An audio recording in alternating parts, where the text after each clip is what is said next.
ભાગ્ય તો બધાના છે જ, પણ એને ખોલવા માટે મહેનત કરવી પડે છે, એને ખોલવા માટે પ્રયત્ન કરવો પડે છે। આપણે કહીએ કે માતાજી છે, માતાજી બધું કરી દે છે, પણ માતાજી સામે ઊભા છે, પણ બે ડગલા હાલીને માતાજી પાસે જવું તો પડશે। સામે જ ઊભા છે, પણ બે ડગલા હાલીને માતાજી સુધી જવું તો પડશે। એમ ભાગ્યને ખોલવા માટે મહેનત તો કરવી જ પડશે।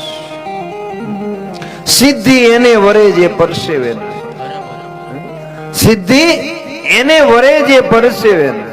આપણે બેઠા બેઠા કે ભાગ્યમાં હશે તો મળી જશે, ના, મહેનત કરવી પડશે। પુરુષાર્થ ક્યારેય પાંગળું છે જ, પુરુષાર્થ ક્યારેય પાંગળું નથી, એને પગ નથી એવું નથી, તમને ફળ તો આપે જ, પણ મહેનત આપણે કરવાની છે। સારી મહેનત હશે તો સારું ફળ મળશે। એમ હંમેશા જીવનની અંદર એક વસ્તુ નક્કી રાખવી કે મહેનત કરતું જાઓ।